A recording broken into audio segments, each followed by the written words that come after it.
ചേട്ടാ, ഈ ആദർശ് എന്ന് പറഞ്ഞ ഒരാളാണെങ്കിൽ കുറേ നാൾ മുമ്പേ ചന്ദ്രശേഖരനെ വിളിച്ചിട്ട് ഇങ്ങനെ പറഞ്ഞായിരുന്നു, ഞാൻ അവളെ നോക്കിയല്ല വന്നത്, നിൻ്റെ മോളെ നോക്കിയാണ് വന്നതെന്ന് എന്ന് പറഞ്ഞു. അത് ഇവിടെയുള്ള കുറച്ച് പേർക്കറിയാം അങ്ങനെ പറഞ്ഞ കാര്യം. പിന്നെ ഈ കുറച്ച് നാൾ മുന്നേ പറഞ്ഞായിരുന്നു, നിൻ്റെ മോളെ ഞാൻ കൊല്ലും. അതായത് ആദർശ് വിളിച്ച് ചന്ദ്രശേഖരനോട് പറഞ്ഞായിരുന്നു, നിൻ്റെ മോളെ ഞാൻ കൊല്ലുമെന്ന് പറഞ്ഞായിരുന്നു. ഇപ്പം ഞാൻ ദ്രോണയിൽ പഠിക്കുന്ന ഒരു സ്റ്റുഡൻറ്റിനോട് വിളിച്ച് ചോദിച്ചു. അപ്പോൾ സ്റ്റുഡൻറ്റ് പറഞ്ഞത്, സാറ് ഞങ്ങളടുത്ത് അങ്ങനൊന്നും ബിഹേവ് ചെയ്യാറില്ല, അത് ഞങ്ങൾക്ക് വിശ്വസിക്കാൻ പറ്റുന്നില്ല, സാറ് ഞങ്ങളോട് അങ്ങനൊന്നും ഇതുവരെ ഒന്നും പെരുമാറിയിട്ടില്ല. പത്തനംതിട്ട അടൂരിൽ ഒരു പെൺകുട്ടി മരണപ്പെട്ടതുമായി ബന്ധപ്പെട്ട് ഒരു വീഡിയോ ഞാൻ ഇന്നലെ വൈകിട്ട് ചെയ്തിട്ടുണ്ടായിരുന്നു. ചിലപ്പോൾ ഈ വീഡിയോ കാണാൻ വന്നിരിക്കുന്നവരിൽ ഭൂരിഭാഗം ആളുകളും ആ ഒരു വീഡിയോ കണ്ടിട്ടുള്ളവരായിരിക്കില്ല. ആ വീഡിയോ കണ്ടവർക്കും കാണാത്തവർക്കും ഒക്കെ ഈ ഒരു വീഡിയോ കാണാം. കാരണം ഈ കഴിഞ്ഞ ദിവസങ്ങളിൽ വാർത്താ ചാനലുകൾ വഴി അടൂരിൽ ഒരു പെൺകുട്ടി ആത്മഹത്യ ചെയ്തു എന്ന് പറഞ്ഞ് ഒരു വാർത്ത ഇങ്ങനെ കിടന്ന് കറങ്ങുന്നുണ്ട്. നിങ്ങൾ എല്ലാവരും കുറച്ചുപേരെങ്കിലും ആ ഒരു വാർത്ത അറിഞ്ഞവരായിരിക്കും. അവർക്ക് വേണ്ടിയിട്ടാണ് ഞാൻ ഈ ഒരു വീഡിയോ ചെയ്യുന്നത്. ഇനി അത് അറിയാത്തവർക്ക് വേണ്ടി ഞാനൊന്ന് ചെറുതായിട്ട് പറഞ്ഞു തരാം. അതിനു മുമ്പ് ഈ വാർത്ത അറിഞ്ഞവരോട് ഞാനൊരു കാര്യം പറയുകയാണ്. ഈ പെൺകുട്ടിയുടെ ചെറുപ്പം തൊട്ടുള്ള ഒരു സുഹൃത്ത് ഈ പെൺകുട്ടിയുടെ മരണവുമായി ബന്ധപ്പെട്ട് കുറച്ച് കാര്യങ്ങൾ ഇവിടുത്തെ ജനങ്ങളോടും പോലീസുകാരോടും പറയാൻ ആഗ്രഹിക്കുന്നുണ്ട്. അവന് അത് പറയാൻ പ്രത്യേകിച്ച് ഒരു സ്പേസ് ഒന്നുമില്ല. അവനൊരു പോലീസ് സ്റ്റേഷനിൽ ചെന്നത് പറയാൻ പറ്റുന്നില്ല. അതുകൊണ്ട് അവൻ എന്നെ കോണ്ടാക്ട് ചെയ്തു. ഞാൻ ഒരു തേർഡ് പേഴ്സൺ ആണ്, ഞാൻ വഴി ഇത് ജനങ്ങൾ അറിയട്ടെ എന്ന് അവൻ ആഗ്രഹിച്ചു. അത്രേ ഉള്ളൂ. എൻ്റെ ഒരു പാർട്ട് ഇത്രേ ഉള്ളൂ. അവൻ പറയുന്ന കാര്യങ്ങൾ നിങ്ങളിലേക്ക് എത്തിക്കുക. ഇത് ദൈവത്തെ ഓർത്ത് ഇവിടുത്തെ പോലീസുകാർ, ഏതെങ്കിലും ഒരു പോലീസുകാരൻ കാണുന്നുണ്ടെങ്കിൽ ഒന്ന് ഇത് എത്രയും പെട്ടെന്ന് ഈ കേസ് അന്വേഷിക്കുന്ന ഉദ്യോഗസ്ഥരിലേക്ക് ഒന്ന് എത്തിക്കണമെന്ന് മാത്രമേ ഞാൻ പറയുന്നുള്ളൂ. കാരണം ആ പെൺകുട്ടിക്ക് നീതി കിട്ടണം. ഇനി ഈ ഒരു വാർത്തയെ പറ്റി ഒന്നും അറിയാത്തവർക്ക് വേണ്ടി ഞാൻ ചെറുതായിട്ടൊന്ന് പറയാം, എന്നിട്ട് വോയിസ് ക്ലിപ്പിലേക്കൊക്കെ പോവാം. സംഭവം വേറൊന്നുമല്ല, അടൂരിൽ 19 വയസ്സുള്ള ഒരു പെൺകുട്ടി ഈ കഴിഞ്ഞ ദിവസം ആത്മഹത്യ ചെയ്ത രീതിയിൽ കാണപ്പെട്ടു. അപ്പോൾ ആ പെൺകുട്ടിയുടെ അമ്മ പറയുന്നത്, ഈ പെൺകുട്ടി പഠിക്കുന്ന സ്ഥാപനത്തിലെ സാറ്, അധ്യാപകൻ ഈ പെൺകുട്ടിയെ ഡേറ്റിങ്ങിനൊക്കെ വേണ്ടി വിളിക്കുമായിരുന്നു. അതുപോലെ തന്നെ ആ പെൺകുട്ടിയുടെ നഗ്ന ഫോട്ടോസ് ഒക്കെ എടുത്തു വെച്ചിട്ടുണ്ട്. അത് കാണിച്ചൊക്കെ ഭീഷണിപ്പെടുത്തും. അതുകൊണ്ടാണ് ഈ കുട്ടി ആത്മഹത്യ ചെയ്തത് എന്നാണ് ഈ പെൺകുട്ടിയുടെ അമ്മ ആദ്യം മാധ്യമങ്ങളോട് പറഞ്ഞത്. എന്നാൽ ഇന്നലെ ഈ പെൺകുട്ടിയുടെ രണ്ടാമച്ഛൻ മാധ്യമങ്ങളുടെ ഫ്രണ്ടിൽ വന്നിട്ട് എന്തൊക്കെയോ ഈ കുട്ടിയുടെ മരണത്തിൽ സംശയമുണ്ട് അയാൾക്ക് എന്നുള്ള കാര്യങ്ങളൊക്കെ പറഞ്ഞു. അത് കൂടാതെ വേറെയും കുറെ കാര്യങ്ങൾ അദ്ദേഹം പറഞ്ഞു. അതായത് ഈ സ്ത്രീയുടെ കൂടെ, ഇദ്ദേഹത്തിന്റെ ഭാര്യയുടെ കൂടെ ഇപ്പോൾ വേറൊരാളാണ് താമസിക്കുന്നത്, അയാളെ എന്തോ സംശയമുണ്ട്. അപ്പോൾ ഈ ലേഡി പറഞ്ഞിരുന്നത്, ഈ പെൺകുട്ടി മരിക്കുന്നതിനും 2 ദിവസം മുമ്പ് വീട്ടിൽ നിന്ന് പോയി, അയാൾ ഗോവയിലേക്ക്, ലോറി ഡ്രൈവറാണ്, ഗോവയിലേക്ക് പോയിരിക്കുകയാണെന്നൊക്കെ പറഞ്ഞു. എന്നാൽ ഇന്നലെ ഇവരുടെ രണ്ടാം ഭർത്താവ് ഒന്ന് പറഞ്ഞു, ഈ വീട്ടിൽ, ഈ പെൺകുട്ടിയും ഈ അമ്മയും ഒക്കെ താമസിക്കുന്ന വീട്ടിൽ ഈ പെൺകുട്ടി മരിക്കുന്ന അന്ന് രാവിലെ വരെ ഉണ്ടായിരുന്നു എന്നുള്ള രീതിയിലൊക്കെ ഇന്നലെ മാധ്യമങ്ങളോട് സംസാരിക്കുന്നുണ്ട്. സത്യം പറഞ്ഞു കഴിഞ്ഞാൽ ഈ ഒരു വിഷയത്തിൽ എല്ലാവരും കൺഫ്യൂസ്ഡ് ആയിട്ടിരിക്കുകയാണ്. ആ ഒരു സമയത്താണ് ഞാൻ ഇന്നലെ ഈ ഒരു വീഡിയോ ചെയ്തത്. അധികം ആൾക്കാർ കണ്ടിട്ടില്ല, പക്ഷെ കണ്ടതിൽ എനിക്ക് തോന്നുന്നു ഈ കുട്ടിയെ അറിയാവുന്ന ആരൊക്കെ ഉണ്ടായിരുന്നു. അങ്ങനെയാണ് ഈ കുട്ടിയുടെ ഒരു സുഹൃത്ത് എന്നെ കോണ്ടാക്ട് ചെയ്യുന്നതും കുറച്ച് കാര്യങ്ങൾ അവൻ പറയുന്നതും. ഇനി നേരെ നമുക്ക് അവൻ പറയുന്നതിലേക്ക് പോകാം, എന്നിട്ട് ബാക്കി കാര്യങ്ങൾ സംസാരിക്കാം. കേട്ടോളൂ. ബ്രോ, ഞാൻ ഗായത്രിയുടെ ഫ്രണ്ടാണ്. 10ാം ക്ലാസ് വരെ ഞങ്ങൾ ഒന്നിച്ചാണ് പഠിച്ചത്. എൻ്റെ വീടിൻ്റെ അടുത്ത് തന്നെയാണ് ഗായത്രിയുടെ വീടും. ഗായത്രിയെ പറ്റി പറയുകയാണെങ്കിൽ അവൾ നല്ലൊരു ബോൾഡായിട്ടുള്ള ഒരാളാണ്. ഒരു ബോയ്സിൻ്റെ ഒരു മൈൻഡ് സെറ്റ്, അതെന്ന് പറഞ്ഞാൽ അത്രയ്ക്ക് ബോൾഡായിരുന്നു അവൾ. സൈലൻ്റാണ് ആൾ, ഭയങ്കര സൈലൻ്റാണ്. ഒത്തിരി ഫ്രണ്ട്സ് ഒന്നുമില്ല, ഞങ്ങൾ കുറച്ച് പേര് മാത്രമേ ഉള്ളൂ. അവൾ ഒരിക്കലും ഇങ്ങനെ ഒരു ഇത് കാണിക്കുമെന്ന്, സൂയിസൈഡ് അറ്റംപ്റ്റ് ചെയ്യുമെന്ന് ഞങ്ങൾ ഒരിക്കലും പ്രതീക്ഷയല്ല ബ്രോ.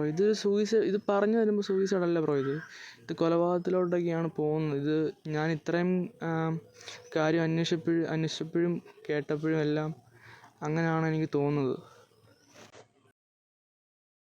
അതിനുശേഷം ചേട്ടാ, ഗായത്രിയുടെ അമ്മയായ രാജി ആദ്യം കല്യാണം കഴിച്ച് ബന്ധത്തിലുള്ള മക്കളാണ് ഗായത്രിയും അവരുടെ ചേട്ടനും. അതിനുശേഷം ഇവർ ബന്ധം വേർപിരിയുമായിരുന്നു. ഗായത്രിയും അവരുടെ അച്ഛനെ കണ്ടിട്ടില്ല. അന്ന് ഗായത്രി കൊച്ചുകുട്ടിയാണ്, 1.5 വയസ്സെന്തോ ആണ്, 1.5 വയസ്സില്ല. അപ്പോൾ ഈ 1.5 വയസ്സുള്ളപ്പോഴാണ് ഈ ചന്ദ്രശേഖരൻ എന്ന് പറയുന്ന ആ അച്ഛനാണെങ്കിൽ അവിടെ ചിറ്റാർ ജോലിക്ക് പോകുന്നത്. ജോലിക്ക് പോയപ്പോൾ അവിടെ എന്തോ മരം മുറിക്കാൻ സംതിങ് അങ്ങനെ എന്തോ ജോലിക്കാണ് പോയത്. അപ്പോൾ പോയപ്പോൾ ഇവരെ കണ്ടു. അപ്പോൾ ഇവരൊരു ടാർപ്പൊക്കെ വലിച്ചു കെട്ടി ഒരു കുടിലായിരുന്നു ഇവരുടെ താമസം. അങ്ങനെ ഈ കൊച്ചുകുട്ടിയെ ഗായത്രി കണ്ടു. ഗായത്രി ഒത്തിരി ഇഷ്ടപ്പെട്ടു അച്ഛന്. അങ്ങനെയാണ് ആ അച്ഛൻ കല്യാണം കഴിച്ചതല്ലായിരുന്നു. അപ്പോൾ അങ്ങനെ ഇവരെ വിളിച്ചുകൊണ്ട് വന്നു, ഇവരെ 3 പേരെയും വിളിച്ചുകൊണ്ട് വന്നു. ആ അച്ഛനാണ് സ്വന്തം മോളെ പോലെ നോക്കി, അവരെ നോക്കി നല്ലപോലെയൊക്കെയായിരുന്നു ഫാമിലി മുമ്പോട്ട് പോയത്. അപ്പോൾ ഞാൻ 10ാം ക്ലാസ്സിൽ പഠിക്കുന്നത് വരെയും ഇവർ അച്ഛൻ സ്കൂളിൽ വന്നിട്ടുണ്ട്, അവിടെ ഓരോ കാര്യത്തിനും അമ്മയും വന്നിട്ടുണ്ട്. പിന്നെ ഈ ഒരു 2 വർഷമായിട്ടാണ് ആ ചന്ദ്രശേഖരൻ എന്ന് പറഞ്ഞ അച്ഛനുമായിട്ടും ബ്രേക്കായത്. അതിന് ശേഷമാണ് ഈ ആദർശ് എന്ന് പറഞ്ഞ ഒരാൾ വരുന്നത്. ഈ ആദർശ് എന്ന് പറയുന്ന ആളാണെങ്കിൽ ഈ ചന്ദ്രശേഖരൻ എന്ന് പറയുന്ന ഒരാളുടെ ഫ്രണ്ടായിരുന്നു. അപ്പോൾ ഈ ചന്ദ്രശേഖരൻ എന്ന് പറഞ്ഞ ആളാണെങ്കിൽ എന്തോ ആവശ്യത്തിന് വേണ്ടി കർണാടകയിലാണ് പോയതിന് ശേഷമാണ് ഈ ആദർശ് എന്ന് പറഞ്ഞ ആൾ ഇവരുടെ ലൈഫിലോട്ട് വരുന്നത്.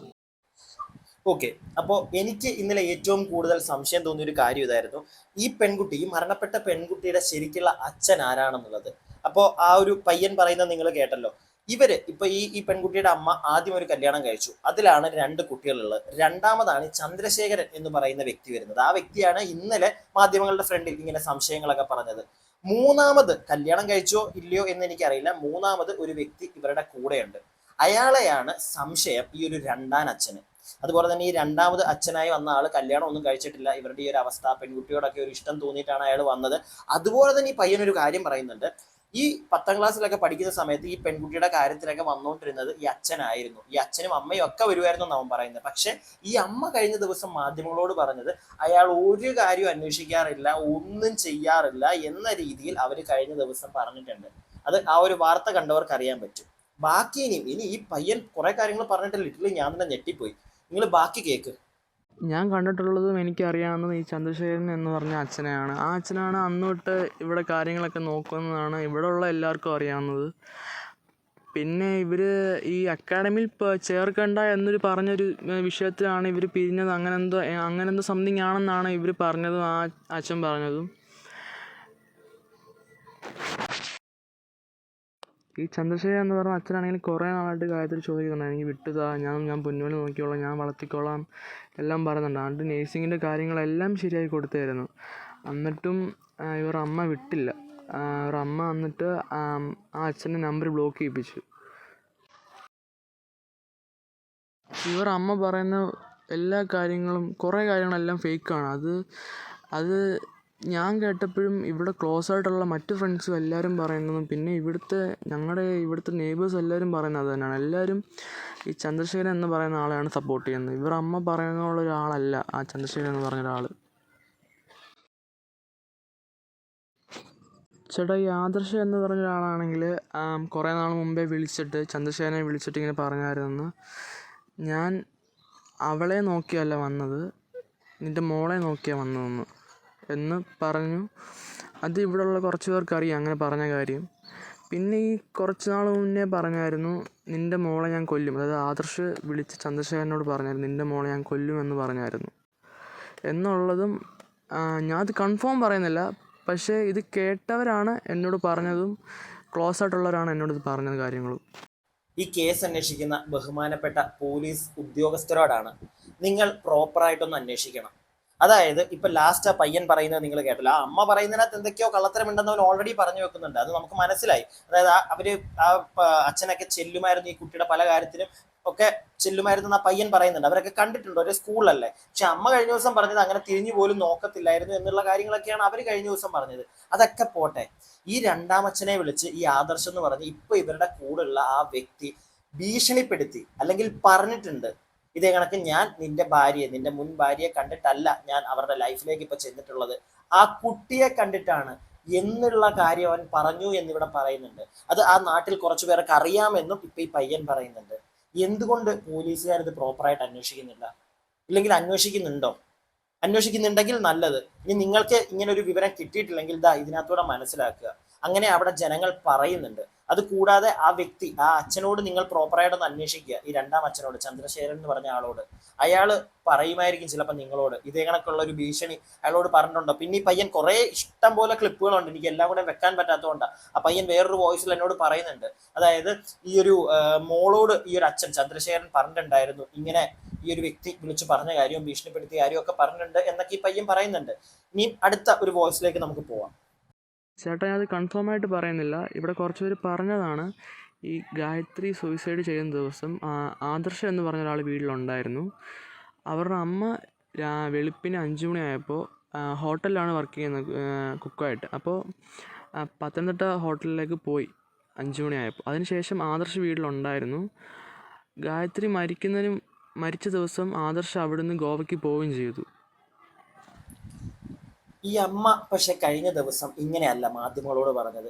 ഈ പെൺകുട്ടി മരിക്കുന്നതിനും 2-3 ദിവസം മുമ്പ് അച്ഛൻ ആ ഒരു ആദർശ് എന്ന് പറയുന്ന വ്യക്തി അവിടുന്ന് പോയി. അതുകൊണ്ട് തന്നെ അയാൾ തിരിച്ചു വന്നിട്ട് അടക്കാം, ഈ കുട്ടിയുടെ ബോഡി അടക്കാം എന്നൊക്കെയാണ് പറഞ്ഞു വെച്ചിരുന്നതെന്ന് പറഞ്ഞത്.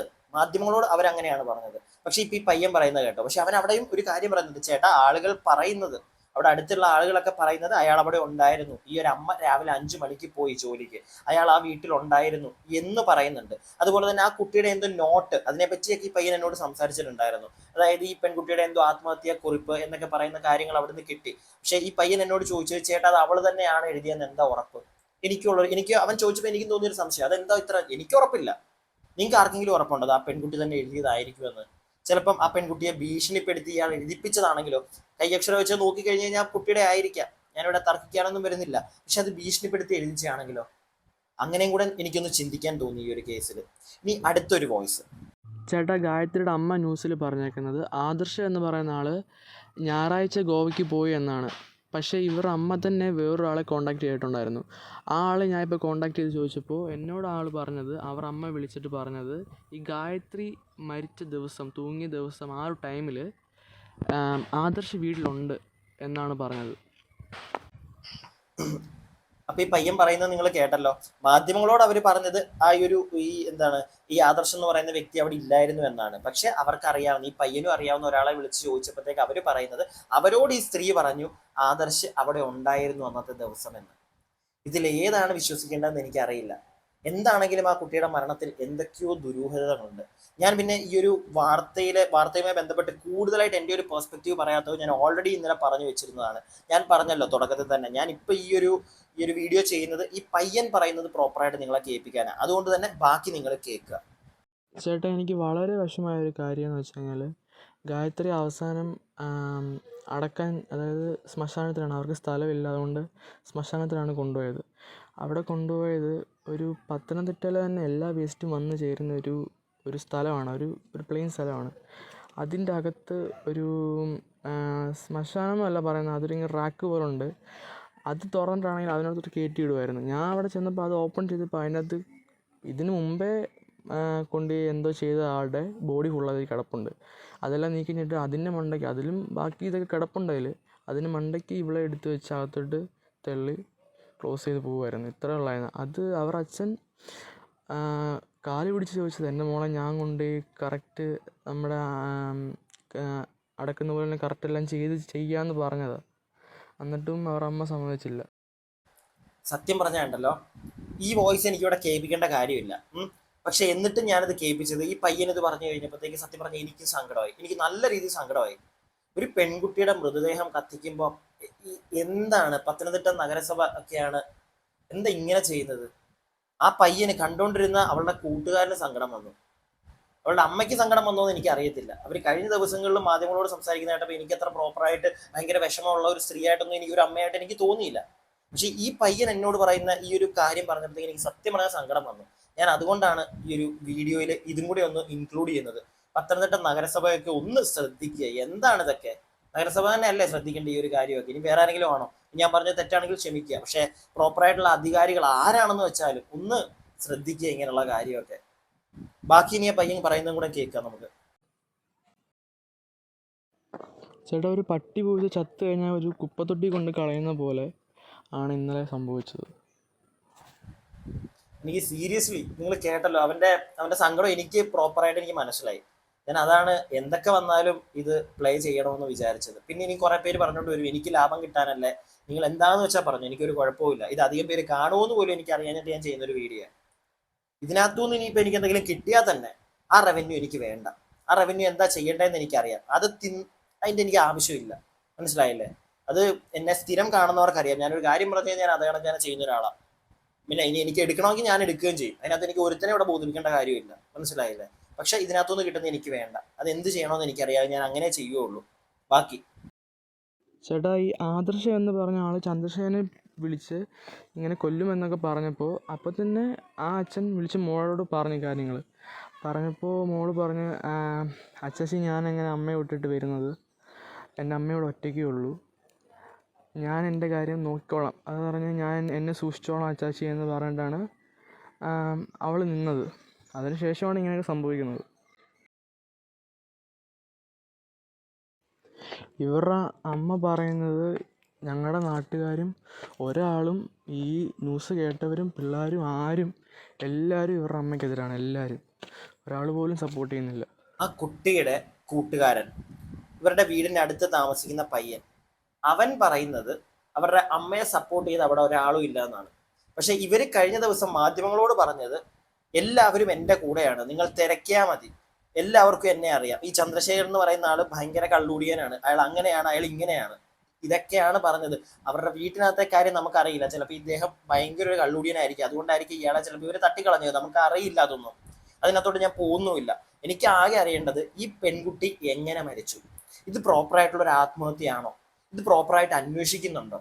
ഇത് അന്വേഷിക്കുന്നില്ലെങ്കിൽ ഇത് അന്വേഷിക്കാൻ വേണ്ടിയിട്ടുള്ള കുറച്ച് കാര്യങ്ങളാണ് നമ്മളിപ്പോൾ ഈ പയ്യൻ പറഞ്ഞതിനകത്തൂടെ നമ്മൾ അങ്ങോട്ട് ഇട്ട് തരുന്നത്. ഇവിടുത്തെ പോലീസ് ഏമന്മാർക്ക് പറ്റുമെങ്കിൽ ഒന്ന് തിരക്കുക. അതുപോലെ തന്നെ ഈ പയ്യൻ എന്നോട് വീണ്ടും കുറച്ച് കാര്യങ്ങളൊക്കെ പറയുന്നുണ്ട്. അത് വേറൊന്നുമല്ല, ഈ ഇൻസ്റ്റിറ്റ്യൂട്ട്, അതായത് ഈ പെൺകുട്ടി പഠിക്കുന്ന ഇൻസ്റ്റിറ്റ്യൂട്ടിലെ സാറ് ഇവരോട് എന്തൊക്കെയോ മിസ്ബിഹേവ് ചെയ്തു. അതായത് ഈ അമ്മയോടും, ഈ പെൺകുട്ടി അമ്മയോടും എന്തൊക്കെയോ ചാറ്റിന്റെ കാര്യമൊക്കെ അവർ കഴിഞ്ഞ ദിവസം പറയുന്നുണ്ടായിരുന്നു. വാട്സപ്പിൽ ചാറ്റിന് വരൂ, അല്ലെങ്കിൽ അവരും ഡേറ്റിന് വരൂ, മോളോട് അങ്ങനെ പറഞ്ഞു എന്നൊക്കെ ഇവർ കഴിഞ്ഞ ദിവസം പറയുന്നുണ്ടായിരുന്നു. അതുകൂടാതെ ഒരു വേറൊരു കാര്യവും പറയുന്നുണ്ട്. ഈ പെൺകുട്ടിയോട് മാത്രമല്ല, വേറെ കുറെ പെൺകുട്ടികളോടും ഇയാൾ ഇതേ കണക്ക് മിസ്ബിഹേവ് ചെയ്യുന്നുണ്ട്, ഇതുപോലെ ഡേറ്റിനൊക്കെ വിളിക്കുന്നുണ്ട് എന്നൊക്കെ ഇവർ കഴിഞ്ഞ ദിവസം പറയുന്നുണ്ടായിരുന്നു.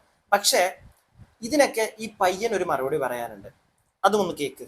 ഇപ്പം ഞാൻ ദ്രോണയിൽ പഠിക്കുന്ന ഒരു സ്റ്റുഡൻറ്റിനോട് വിളിച്ച് ചോദിച്ചു. അപ്പോൾ സ്റ്റുഡൻറ്റ് പറഞ്ഞത്, സാറ് ഞങ്ങളുടെ അങ്ങനൊന്നും ബിഹേവ് ചെയ്യാറില്ല, അത് ഞങ്ങൾക്ക് വിശ്വസിക്കാൻ പറ്റുന്നില്ല, സാറ് ഞങ്ങളോട് അങ്ങനൊന്നും ഇതുവരെ ഒന്നും പെരുമാറിയിട്ടില്ല, ഗായത്രിയായിട്ട് ഇടയ്ക്ക് എന്തൊക്കെയോ ചെറിയ ചെറിയ വഴക്കുകളൊക്കെ ഉണ്ടാവും, അല്ലാതെ അങ്ങനെയൊന്നും ഉണ്ടായിട്ടില്ല, ഇനി ഞങ്ങളറിയാതെ എന്തെങ്കിലും ഉണ്ടായെന്ന് അറിയത്തില്ല. പിന്നെ ടൂർ പോയപ്പോൾ ഉള്ളത് ഇങ്ങനെ വീഡിയോ എടുത്തതും അങ്ങനെ കാര്യങ്ങളൊന്നും ഉണ്ടായിട്ടില്ല. ആ മിസ്സ് ഞങ്ങളുടെ റൂമിലേ ഇല്ലായിരുന്നെന്നാണ് പറഞ്ഞത്. സാറ് ഞങ്ങളുടെ റൂമിൽ വന്നിട്ടില്ല. സാറ് അവസാനം വെക്കേറ്റ് ചെയ്യാൻ സമയത്ത് റൂമിൽ എന്തെങ്കിലും ഉണ്ടോ എന്ന് ചെക്ക് ചെയ്യാൻ വേണ്ടി മാത്രമേ അവസാനം വന്നുള്ളതാണ് പറഞ്ഞത്. ഓക്കെ, അപ്പൊ ഇതെന്താ സംഗതി എന്ന് ഞാൻ നിങ്ങൾക്കൊന്ന് എക്സ്പ്ലെയിൻ ചെയ്തു തരാം. പയ്യൻ പറയുന്ന മാത്രം നിങ്ങളൊന്ന് കേൾപ്പിക്കണമെന്ന് വിചാരിച്ചിട്ടാണ് ഞാൻ ഈ ഒരു പോർഷൻ മാത്രം കേൾപ്പിച്ചത്. ആ പയ്യനിൽ നിന്ന് എനിക്ക് മനസ്സിലായത് ആ സാറിനെ പറ്റി വേറെ ആരും അവിടെ കംപ്ലൈന്റ് പറഞ്ഞിട്ടില്ല. അതിപ്പോ ആ പയ്യനോട് തന്നെ അവിടെ പഠിക്കുന്ന ഒരാൾ പറഞ്ഞതാണ്, ഞങ്ങൾക്കൊന്നും അയാളുടേത് അങ്ങനെ മിസ്ബിഹേവ് പരിപാടികളൊന്നും വന്നിട്ടില്ല. പിന്നെ വേറൊരു കാര്യം കൂടെ ഞാൻ അത് ഇൻക്ലൂഡ് ചെയ്യുകയാണ്. ഈ പെൺകുട്ടിയുടെ അമ്മ പറഞ്ഞിരുന്നത്, ഈ പെൺകുട്ടി ഒരു ദിവസം ഇൻസ്റ്റിറ്റ്യൂട്ടിൽ വെച്ചിട്ട് ഈ സാറിനെ വേറെ അവിടെ പഠിപ്പിക്കുന്ന ഒരു അധ്യാപികയും വേറെ വളരെ മോശമായിട്ടുള്ള ഒരു സാഹചര്യത്തിൽ കണ്ടു. അതിനുശേഷം ഇവർ ടൂറിന് പോയപ്പോഴത്തേക്ക് ഈ ലേഡി ടീച്ചർ ഈ പെൺകുട്ടിയുടെ ഫോട്ടോ എടുത്ത് സാറിന് കൊടുത്തു. ആ ഫോട്ടോ കാണിച്ചാണ് ഈ സാറ് ഈ കുട്ടിയെ ഭീഷണിപ്പെടുത്തിയിരുന്നത്, നീ എൻ്റെ കൂടെ ഡേറ്റിന് വരണോ എന്നൊക്കെ പറഞ്ഞ് ഈ കഴിഞ്ഞ ദിവസം ഈ പെൺകുട്ടിയുടെ അമ്മ പറഞ്ഞിട്ടുണ്ടായിരുന്നു. പക്ഷെ ഈ പയ്യൻ പറയുന്നത് അതൊക്കെ കളവാണ്, അങ്ങനെ ഒന്നും ഇല്ല. അതായത് അതും ആ പയ്യൻ ഉറപ്പൊന്നും പറയുന്നില്ല. ആ പയ്യൻ അവിടെ പഠിക്കുന്ന ഒരു പെൺകുട്ടിയോട് ചോദിച്ചപ്പോൾ അവർ പറഞ്ഞതാണ്, ഞങ്ങളോടൊന്നും അങ്ങനെ മിസ്ബിഹേവ് ചെയ്തിട്ടില്ല. ഈ ടൂറിന് പോയപ്പോൾ ഈ മരണപ്പെട്ട പെൺകുട്ടിയുടെ കൂടെ ഉണ്ടായിരുന്ന ഒരു കുട്ടിയാണ് ഈ പയ്യനോട് പറഞ്ഞിരിക്കുന്നത്. അതായത് ആ ഒരു ടീച്ചർ ഇപ്പം ഫോട്ടോയോ വീഡിയോ എന്തെടുക്കണമെങ്കിലും ആ ടീച്ചർ ഈ പെൺകുട്ടിയൊക്കെയുള്ള റൂമിലേക്ക് വരണം. പക്ഷെ ആ ഒരു ടീച്ചർ അങ്ങോട്ട് വന്നിട്ടേ ഇല്ല.